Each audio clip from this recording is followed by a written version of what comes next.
किसी गांव में दो पड़ोसी रहते थे।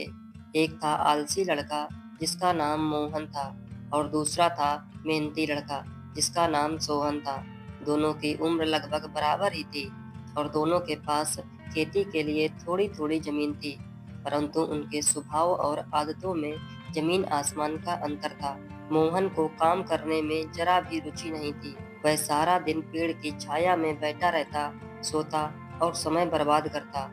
अगर कोई उससे काम के लिए कहता तो वह बहाने बनाता और कहता, कल से मैं मेहनत शुरू करूंगा, आज तो थोड़ा आराम करने दो।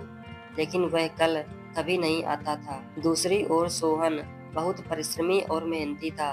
वह सूरज के साथ उठता और खेत में काम करता और शाम तक मेहनत करता। उसे विश्वास था कि मेहनत करने से ही सफलता मिलती है। एक बार गांव में तेजी से बारिश हुई और उसके बाद गांव में बाढ़ का खतरा मंडराने लगा।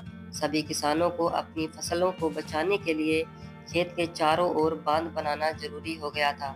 सोहन ने तुरंत काम शुरू किया। उसने अपने खेतों के चारों ओर एक मजबूत बांध बना दिया और पानी को अपनी फसल को नुकसान पहुंचाने से बचा लिया।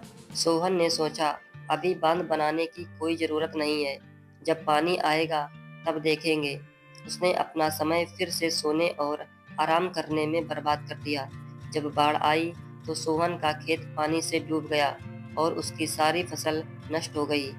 जबकि सोहन की मेहनत रंग लाई, उसका खेत सुरक्षित रहा और उसकी फसल हरी भरी बनी रही। मोहन ने दुखी होकर सोहन से मदद मांगी।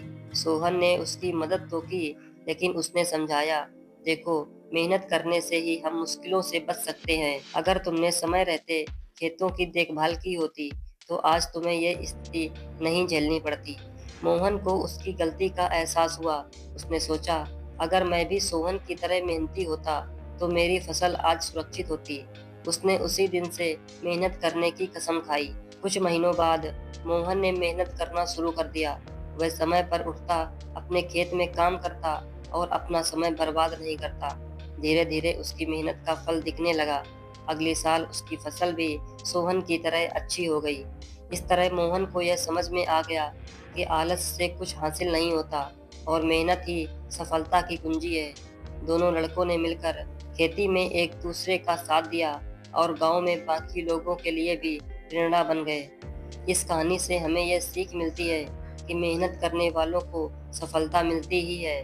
आलस हमें केवल असफलता और पछतावा देता है।